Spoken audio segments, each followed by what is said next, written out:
This is Money Moves on VSiN, the sports betting network. Well, back-to-back nights in prime time in the NFL. The fourth quarters are drunk. Didn't bode well for either of our bets as we welcome you into Money Moves on VSiN, the sports betting network. Stormy, Buonantony, Jonathan Von Tobel with you for the next 2 hours. The Vikings took a page out of the Bills playbook, it appears, with that fourth quarter deficit overcoming. Yes, the Bears, that was an incredible thing, watching that fall apart for them last night. And when you go back and watch it, it's not like they were thoroughly dominating to the point where you can put it all on a blown game, if you will. They had plenty of opportunities to extend the lead to the point where it's going to be insurmountable for Minnesota. Caleb Williams was pretty average to below average at times, missing some open receivers. Yeah, that was great.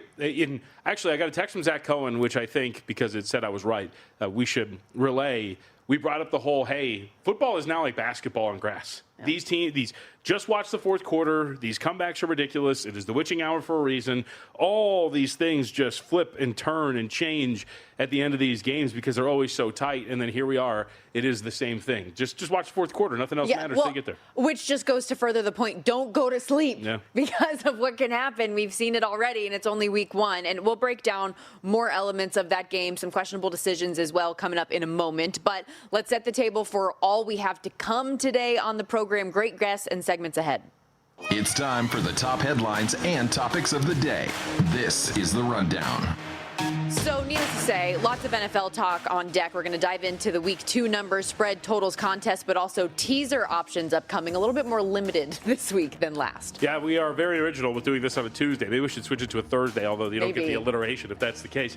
You're right. There's not that many, although if you played purely the Wong teaser angle in week 1, I know we talk a lot about the prices and what they were at, but at least in terms of the actual teasers, you can see why the prices are changing the way they are if you're just going by week 1, because every single one of those long teaser legs hit in week 1. We will see if the scant options here in week 2 have the same results. We're also going to get into the top games in college football, what's on the marquee, Georgia, Tennessee, Florida, LSU, Notre Dame, Texas A&M. We will also have Matt Youmans, host of VSiN Primetime and the Friday Football Invitational, join us to kick off hour 2 with some of his favorite college football plays. Yeah, I'm looking forward. I love the Circa Friday Football Invitational, so can't wait to hear from Matt about what week 1 was like, some of the angles and what we're expecting. And there are a lot of fans of the network who put out odds for those who can win it. I'm curious to see who Matt thinks can win this thing. Okay, let's jump back into what we have on Monday night. So 21 unanswered points in the fourth quarter. 27-24 final. Total goes over that 43.5. 55 Circa Survivor entries now out on the Bears as well. So at least, none of the huge names got knocked out of Circa Survivor, but a few more that you can add. Blame J.J. McCarthy, who overcame what was an ugly first half, I think is fair to say, to put it on in the fourth quarter. First player in NFL history to account for 3 total touchdowns in the fourth quarter of his debut. 143 yards, 2 passing touchdowns, 1 rushing in the final frame. And I know this is a player that you've had your trepidation about, your questions about. What did you make of his performance last night? You can't really take too much of it, right? If you filter out the first half and you look at it from an EPA and completion percentage over expected standpoint for J.J. McCarthy, he's still kind of pretty solid. 8th overall if you're looking at just second halves for quarterbacks so far in this first week. So he definitely improved. The first half was awful, but the touchdown pass to the right corner for Aaron Jones, just the execution, that to me was the crazy part, was the first half. The just inability to get a playoff and just change things, do what you're supposed to do, the mechanics of playing quarterback. But you saw the arm talent for the most part. Didn't throw a great pass on the interception, but you saw a lot of it. The throw to set up the field goal right before half, the touchdown that we already mentioned. You at least see what people are very excited about for McCarthy. We'll see if this translates to a bigger picture. Maybe it's, hey, kid's first start on the road. We haven't seen him play football in a really long time. Maybe that's just what it was. Because if you're somebody who doesn't like J.J. McCarthy or didn't believe in him, or if you're somebody who does, you have points of evidence, first half, second half, that you can lean on. I think the safe thing to say is we just don't know yet. Yeah. And I think that I'm glad you put kind of the big framework around it, because I think the slow start for J.J. McCarthy isn't the craziest thing. It is your first start in the NFL on the road, coming off of an injury. It is a standalone night game in a hostile environment, all of those things, right? But I just didn't expect it to be that bad early on, right? Yeah. And you have the pick six, the 0 for 7 on third down at one point, one pass of 5 yards or more downfield the first 9 drives of the game. The most productive pass play he had was the PI to Justin Jefferson. So, I was very confused for a second. I thought that it would be better than that early on. But then what you see in the fourth quarter, which I think is a big thing that even Jim Harbaugh would say about him coming out of Michigan, was his winnability factor.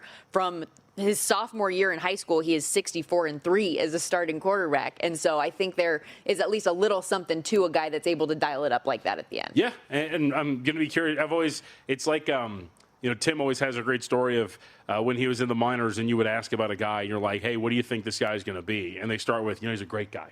Yes. Right? But it's like, well, okay, that's not what I want to hear when we're talking about what is he as a player. And I always have the same thing with drafting guys, especially the quarterback position. Hey, what's one of the – he's a winner. Like, okay, but what are the other the tangible things we can look at as a quarterback?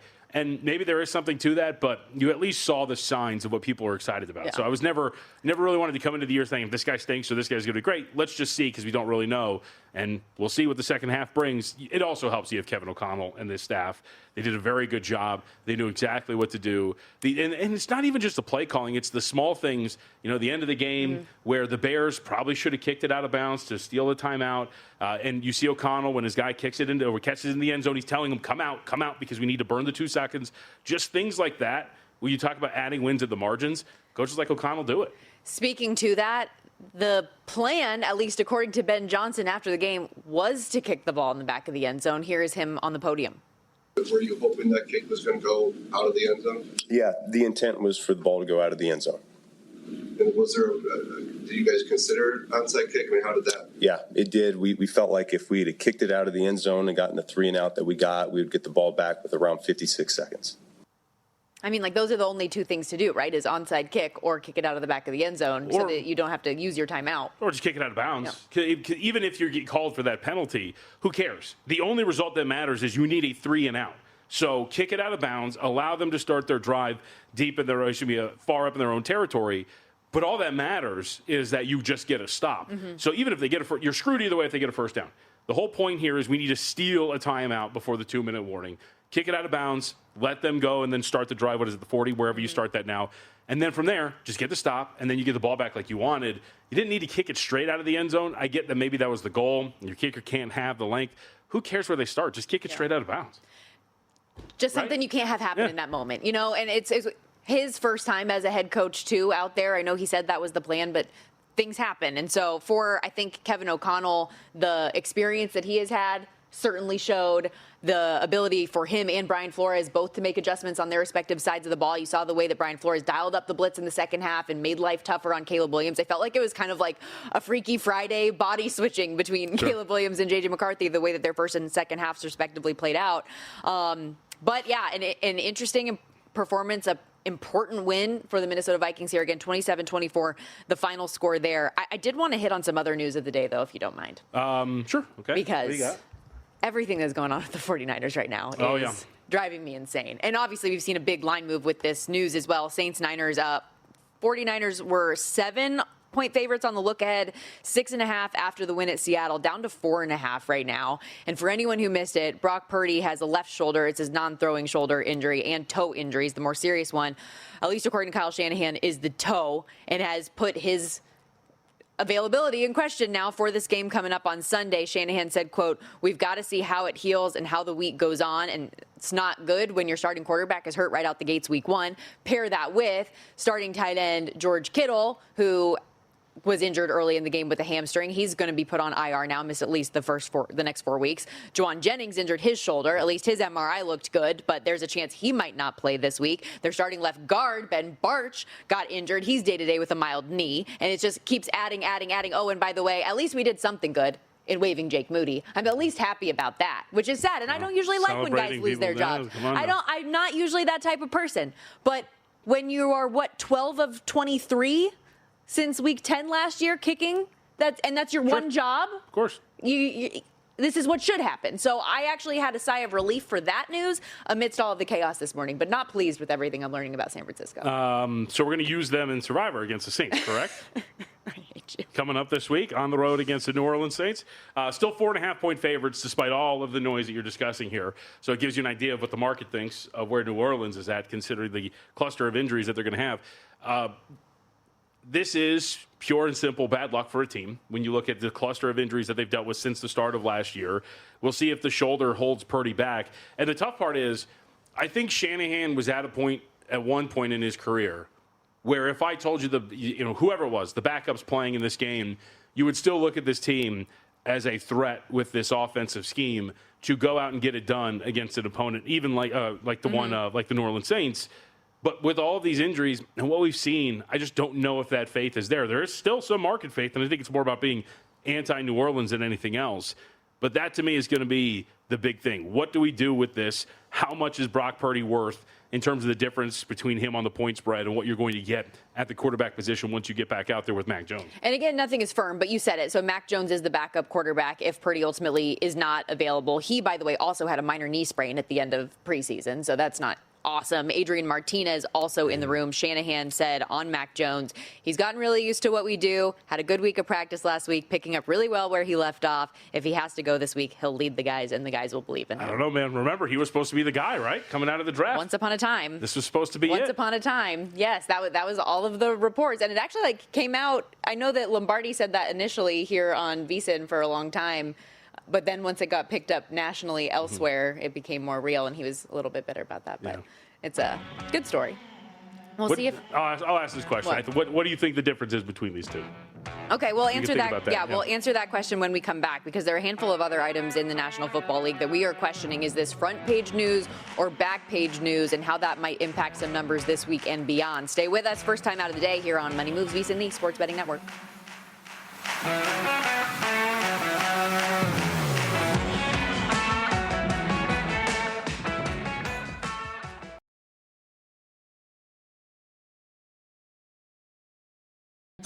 You're watching Money Moves here on VSiN, the Sports Betting Network. All right, back here on Money Moves, VSiN, the Sports Betting Network, alongside Jonathan Von Tobel, Stormy Buonantony with you, talking NFL news and notes. Time for front page news or back page news, and we're going to start by carrying over a conversation we just had to kick off the show on the 49ers and Saints, because San Francisco last year had the second most injuries in all of the NFL, led them to just a 6-win season. And week one wasn't exactly the picture of health they were hoping for. Brock Purdy's question now is in doubt with the shoulder and toe injury. George Kittle out for at least the next handful of weeks. With the multitude of injuries that the 49ers have incurred, do you even think, at least with an easier schedule, that the NFC West is now seriously in doubt with some of these other teams? I would say so. I mean, it is pretty interesting to see the gap, odds-wise, between San Francisco and L.A., right? Plus 135, plus 185 as of this morning. When you look at the injuries that are taking shape for the 49ers, the fact that the Rams do get a strong win over the Houston Texans, I understand if you are probably a little timid because of Stafford's back injury, but he was one of the better performers statistically, metric-wise, during the weekend. I don't know. I feel like this is a faulty favorite at the top of the division. I don't like it as much anymore, but I did want to point out a couple things to you that I thought were interesting just from like an underlying stat standpoint, because I know the eye test even for Brock Purdy. So like, obviously we're hoping that he's healthy this week and the remainder of the season, although I wouldn't honestly hate it if he sat out this week against the Saints so that you can be prepared for these other NFC West division clashes you can have. Why not? What if Mac Jones comes out, completes 70% of his passes for 3 touchdowns and blows out the Saints? No, it doesn't matter. What do you mean it doesn't matter? That matters. No, it doesn't. Brock Purdy didn't play well at the end of last year. Then he comes out in week one, does not look good in week one. And then you get the backup coming in, the christened backup who was supposed to be the guy many years ago. No, it's still one game. That's not how that works at all. And you just paid Brock Purdy a boatload of money. You're ridiculous with that statement. But what I was going to say is, if you look at he didn't have Brandon Ayuk. He didn't have Juwan Jennings. He didn't have George Kittle for the majority of the game, all of these things. Also, the offensive line was not great. He took pressure on 58% of snaps, highest pressure rate he's seen his career in week one. And special teams spotted him 6 points against a defense that we all think is going to be pretty good in the Seattle Seahawks. Still had a top 3 efficiency score. Like, I know you look at the 2 picks and what easily could have been 3 with that one throw in the end zone that ended up being the go-ahead game-winning score. But when you look at expected points added per play, 0.41, compare that with his completion percentage over expectation, 15.3, with the EPA per play, the composite grade has him number 3 on the weekend behind Lamar Jackson and Jordan Love. Like, he was making the right decisions still more often than not. That's a bright spot, and I would also say the run defense. Like, Robert Saleh's impact has been immediate there on that side of the ball, and I think that's big for a team that needs it. So if the health can stay a little bit more on track, you get some of these guys back and can at least handle business in the division over this first 5 weeks, because you have 3 division opponents early on in the season. That's going to be important, but I still like the 49ers. Yeah, and I would agree with you. I know I'm ribbing a little bit. Purdy did have a really nice throw. I think it was the Pearsall on the left sideline. Like, he had some of the throws in there. The turnover-worthy plays are really what bugged you, especially the interception. But to your point about the defense, overall 5th in EPA per play defensively from week 1. This is going to be still a pretty formidable unit. Yeah. And 2, we'll talk more about Survivor and whatnot, but really looking at them for next week, taking on a Saints team that could be down 2 starters along their offensive line, don't think it's going to be the craziest thing in the world to consider them, despite all the things they're dealing with. Yeah, we're going to talk about that game a lot this week. But in terms of rush yards per game, defense gave up 3.2 yards per carry.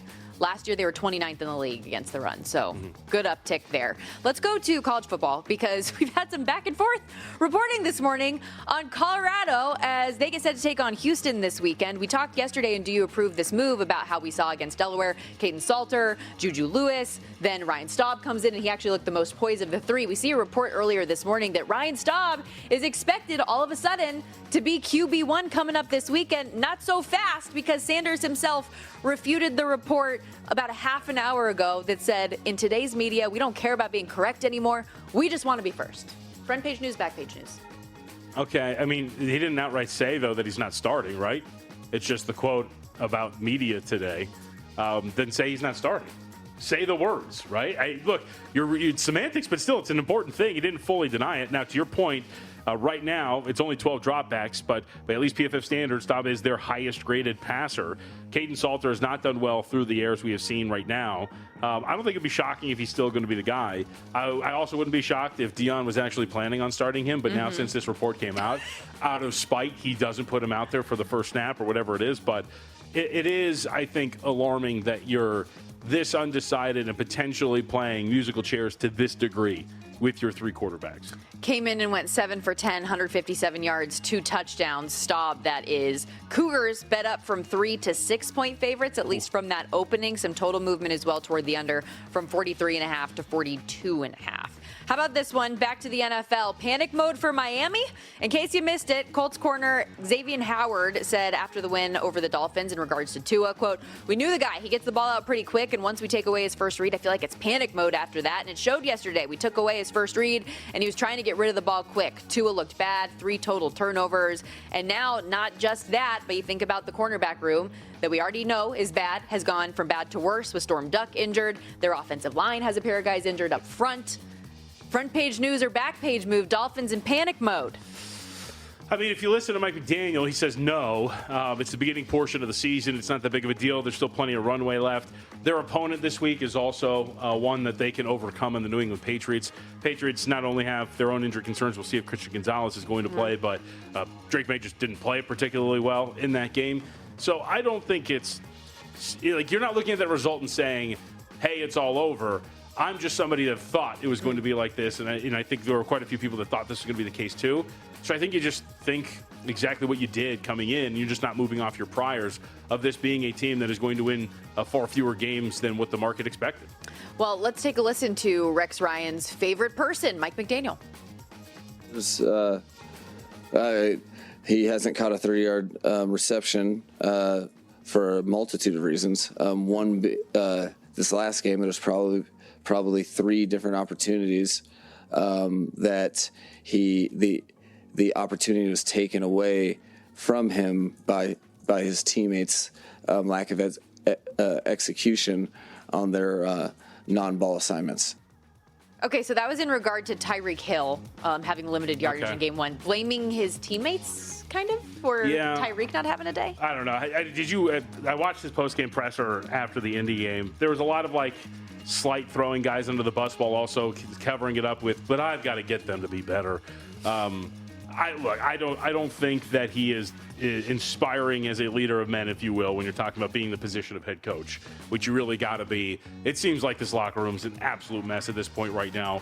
I don't really think, again, buying a big picture, it's not going to be it. Maybe you can turn it around for one game, but this seems to have nightmare written all over it. Yeah, at least this coming Sunday, you're facing a team that is also really struggling. You're going to be at home in 86-degree weather with the sun shining on the other sideline. You tend to play well in those conditions, so maybe there's something to that, but yeah, this is an interesting matchup. I kind of love that the teams that stunk it up the most are facing each other right away. I mentioned in Miami, depending on what their injury report looks like. And I'll say, too, you threw in the comment.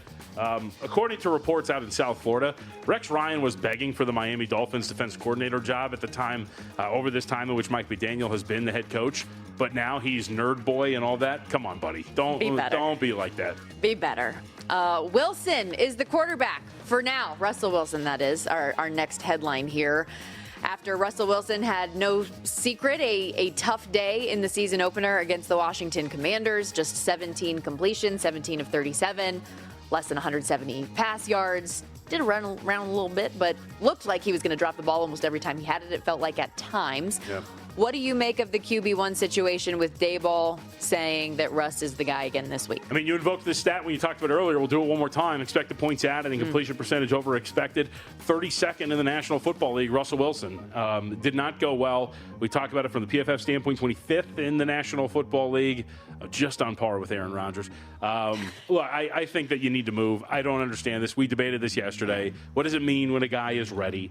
Just put the kid out there. He at least gives you some zip, some upside. The athleticism is really there for him, too. Not that Russ is a statue by any means, but I just don't get why you're going to continue to try this experiment out.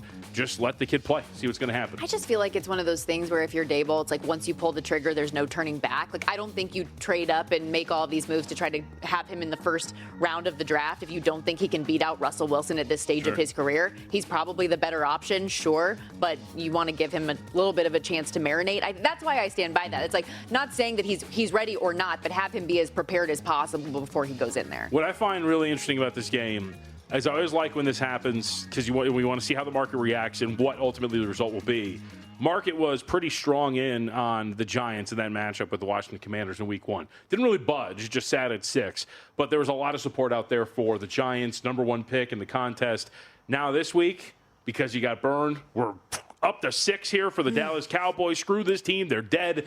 So obviously the team that you thought they were in week 1, they're somewhere in between, but going to be very curious to see what the result is going to be here for Dallas and New York. And Daboll was right, by the way, too, that it wasn't all Russell. The offensive line looked pretty brutal as well in front of him, which is tale as old as time for the last decade. By the way, guys, with the NFL underway, don't forget the edge goes to those with the best data. Become a VSiN Pro subscriber today. Get real-time DraftKings and Circa betting splits, email recapping all of the daily best bets, and so much more. Sign up now, $9.99, or save 50% with an annual subscription. VSiN.com/subscribe. You're watching Money Moves here on VSiN, the sports betting network.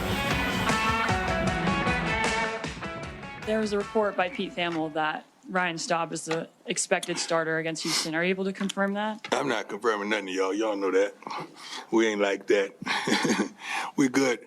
We have capable guys. Staub has been doing a phenomenal job doing and getting the majority of the reps, but I haven't made that assessment and decision yet.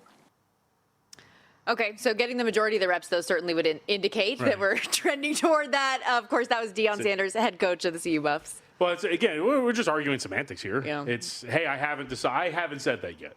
But all indications are that it's going to be the case. So he could sit back and say, well, I wasn't wrong. I never confirmed it. I haven't said it yet. And then when he eventually announces that he's the starter, everybody can sit back and say, see? So I would expect that all signs point to Staub being the guy. Yeah, we shared the quote last segment that he made the comment of, in media, nobody cares about being right anymore. You just care about being first. Well, we'll see who ends up trotting out there come Friday night against Houston. For anyone who wasn't aware, Caden Salter was the day 1 starter for CU out of camp. He was pulled in the second quarter of the game against Delaware the other night for Juju Lewis, who's kind of that highly touted freshman. He led to a couple empty possessions. Delaware got back within 3. Ryan Staub stepped in and looked like the best of the bunch, but we'll see what that looks like throughout the course of the week. 6-point spread coming up on Friday night. A couple fun Friday night games. Total 42.5, 43.5, depending on where you look. But this seems like a good opportunity to get into some of the other marquee games that are on the college football slate. The big one, number 6, Georgia at number 15, Tennessee. 3.5-point spread here. This was as high, though, at one point as UGA -6.5. So we have come down a lot with the way that Tennessee has performed to start this season and the way Georgia looked against Austin Peay. Although I think you give some grace in a game that had a 2-hour delay, a lightning delay. Going to be a great environment at Neyland Stadium. Total here 49.5. But we mentioned this in passing yesterday. Hard to take a lot from either of these teams so far. Yet I feel like this is too much of a move against Georgia. What do you think? Yeah, I'm going to be curious to see what this offensive line injury report looks like for Georgia. They were down 2 starters last time out. The quotes from Kirby Smart don't sound particularly great. So if that's going to be the case, he said he's hopeful. He's hopeful to get them both back. I mean, they're arguably the two best offensive linemen. So if he can, that'd be very important on the right side. But I'm with you. I mean, it seems like a pretty strong move given what we don't really know and the injury situation for Tennessee on its own defense too. So I don't know, man. I'm tempted to kind of come in and buy a little low on the Bulldogs. We'll see where this number goes. I would expect that it doesn't get under 3. I think this is probably the low water mark, and at some point we start to see some buyback here. But it does seem a pretty strong move, considering that I would say the injuries for Tennessee might be a little bit more impactful than what we've seen with the Bulldogs. We'll have best bets at the end of the show, but I added Georgia -3.5 on the card for this week. And I will say, like, Tennessee seems to be enjoying life a little bit without Nico Iamaleava with the way that Joey Aguilar has performed so far. 525 yards, 5 touchdowns, no picks. But to go back to the level of competition that we're playing here so far, I think that paired with the injuries, I think is significant for Tennessee. Yeah, they blew the doors off their first 2 opponents, but it's East Tennessee State and a Syracuse team that is so bad their head coach has them running sprints after having to go to overtime with UConn this past weekend post-game. So I mean, I'm somebody who has expressed doubt in whether or not you have a quarterback that can play football. If you're Georgia, we talked about this a lot during the offseason. Stockton looked great in the first game. You are correct, yes. And through 67 dropbacks, we have seen a little bit. We have seen positives. We also haven't really seen him play anybody. Sure. So playing a defense that might have that's not going to have its starting corners, that's going to help. But this is still something where I am somebody who had his reservations about Georgia, so I'm very curious to say, man, this line move seems pretty strong, but I'm also not somebody who's the most confident in this team, especially from an offensive standpoint. So more than likely, I'll probably sit on the sidelines and just watch what this is. But if you're going to tell me now, pick a side, it would be Georgia at this number. And I'm rolling with it, -3.5. It just feels too short for me. It feels like too significant of a move. Georgia, by the way, also has won 8 straight in the series, all wins by 18-plus points. Let's go to Texas A&M Notre Dame. Yeah. Full touchdown spread here on the Irish at home in South Bend. You and I both, coming into the season, have been pretty pro Aggies with Marcel Reed and Mike Elko in year 2. What do you think of that number? Yeah, I think so. First off, this is, what are we at? Are we still at 7 right now with this one? At the initial look, that's what it was. But either way, when you look at Notre Dame, I actually, when you saw the game against Miami, I don't know about you, I thought once they opened it up, C.J. Carr looked pretty good, especially when they were asking him to throw the ball downfield a little bit more. I think he made some freshman mistakes, but overall, I liked what we saw from him. Yes. Yeah, and I think a lot of the complaints in the big test for Notre Dame was more about, hey, what happened to Love? Like, what's with this play calling in the first half? Low average depth of target, just kind of getting the freshmen comfortable. But now in a friendlier environment against another test here, I think you probably expect a little bit more. Maybe they've learned a little bit more on what they can trust Carr to do. I think that Notre Dame at 7 is a little strong, but I think if we start to head in that direction, if we get under that 7 mark, that's going to be something where Notre Dame would be the side. I think that's why you're sitting here at 7 for the most part. There's not a rush to grab that touchdown with Texas A&M. We saw that Reed took a weird fall against Utah State and what his status is going to be in terms of health. But either way, I think that there's a reason why this is sitting at 7. If it's under 7, to me, it's going to be Notre Dame. What have you made of this Florida LSU line move? Because I'm seeing 7.5 right now at DraftKings. I think it makes sense. We hit on this, and I think we're going to touch on this with humans coming up a little bit. I think that this is just one of those where it's like, you know what? That's a pretty extreme line move based on a result. There is still some upside with this team, especially on offense. And for LSU, so let's go back. How much how impressive does that win over Clemson, especially this defensive performance against Clemson, really look after now what we have seen from the Tigers since that win? I think you can question that if you're looking at it from the LSU's perspective. And so maybe this is a rush and a little bit too much of a rush to drive that number up that high. Having said that, from 9.5 down to 7.5, you're still over that key number if you want to come in and grab a piece of Florida. But I can understand at the very least coming in and saying, this is a little bit of an overreaction. Let's take this right now, and let's see that with this big number, if Florida, after a big loss, can stay inside of it. Meanwhile, conversely, the South Florida at Miami spread 16.5, and you just see the two sides of the coin there, where Florida loses at home on the walk-off field goal from USF. They're getting bet in a bounce-back spot against LSU, and then South Florida getting faded, people thinking that Miami's just going to lay the lumber against this team that just had such a marquee win. That's got to be it, right? Yeah. That's one of the reasons why I wanted to bring this game up. I mean, situationally, if you're our buddy Tim Murray is a situational handicapper, he likes those spots. This would seem like it's it. I mean, you've played a lot of football. You got the big win over Boise State. You get the big emotional win over Florida. And now you get to go take on Miami, who, Miami we have seen, this was last year's team, but still a program that's all too familiar with losing a game that you shouldn't. This is going to be something where you would think the Hurricanes are snapped awake and ready to go and potentially ready to put the beat down on. And I said 16.5, 17.5 right now at DraftKings. I will have Morgan Uber, who is the sideline reporter for that South Florida game, on the show coming up on Thursday. She'll also be on the sidelines for Texas UTEP this week. So I'm curious to get her opinion on what she learned about both of those teams and what she saw on the field and how guys were interacting with each other. For anyone who has not taken a look at Florida's schedule, what are you doing? Obviously, we've talked about toughest schedule in FBS. 8 of their 10 remaining opponents were ranked in this week's AP poll, including their next 4 at LSU, at Miami. Then they host Texas. Then they visit Kyle Field at Texas A&M. And I don't even know how much easier it's going to get either when you look at what Mississippi State just did after upsetting ASU. They're the matchup after Texas A&M, and then they have to host Georgia. Yeah. Or it's just a crazy, crazy schedule. And I say host Georgia, that's a neutral field. I heard that all last year, and they made it out just fine. Isn't it going to be incredible if they go on, they beat LSU, and they rip off a bunch of these wins, and we're sitting there at the end of the year. If they're like the Notre Dame of last year, where they lose the NIU game early on in the season, and then they just come all the way back. They become everything everybody said they could if they were going to be fully healthy. God, this schedule is just a freaking bear. Anything else on the card that you think really stood out with some of these top games? I'm looking through. I didn't care too much about Arkansas, Ole Miss personally. Wisconsin, Alabama was another one, but that's a 20-point spread. It's just, what do you think about Alabama right now is the big question. Yeah, I didn't really. I mean, so it's funny. Last week we got a whole bunch of week 2. This one's a pretty short card, and there's not too much depth to it overall. It's not exactly a marquee matchup, but some of these games that we'll discuss, invoking situations and spots one more time. For example, when we get to best bets, Iowa State and Arkansas State is pretty interesting.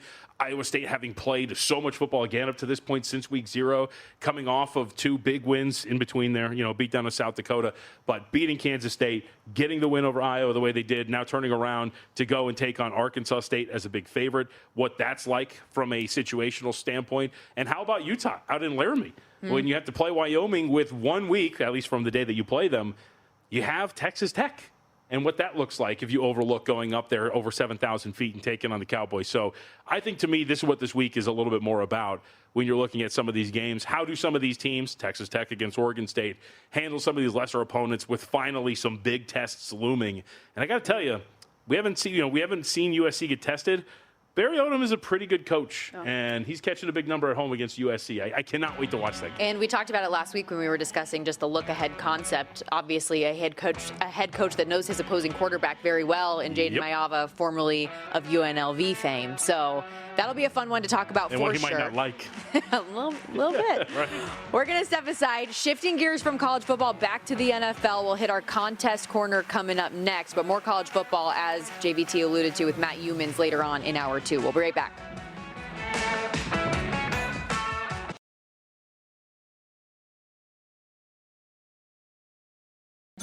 You're watching Money Moves here on VSiN, the Sports Betting Network.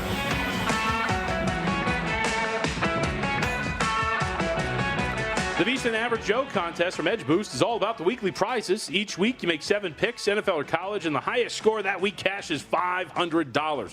Already have an Edge Boost account? That prize doubles to $1,000. And while you're chasing weekly wins, you'll also be in the mix for big quarterly prizes like airfare and hotel at Circa in Las Vegas, plus an in-studio spot on a VSiN show. It's free to play. Enter anytime this season at vsin.com/Joe. Speaking of Circa, that's where we're broadcasting from, live from downtown Las Vegas Circa Resort and Casino. He's Jonathan Von Tobel. I'm Stormy Buonantony. And seems like a good opportunity to talk a little contest action here because week 1 in the books now for Circa Millions and Circa Survivor. The most picked side in Circa Millions, sides rather, plural. Giants, Falcons, Seahawks, Broncos, Lions, all 0-5. Tack on another 1,121 who got it wrong with the Bears last night. Super contest as well here in town. Giants, Falcons, Seahawks, Steelers, Bears, also 0-5. So it was not a good start for the masses, I would say, when it comes to some of these contests and the way that a lot of people had their off-season thinking go. We went 2-3 with our week 1 picks, which was a real buzzkill. Because, yes, I was going to say, you have the Ravens there and the Steelers both like decided by just a couple points. Panthers, we got to take our lumps with that one. It was ugly. Oh, yeah, the Panthers weren't even close.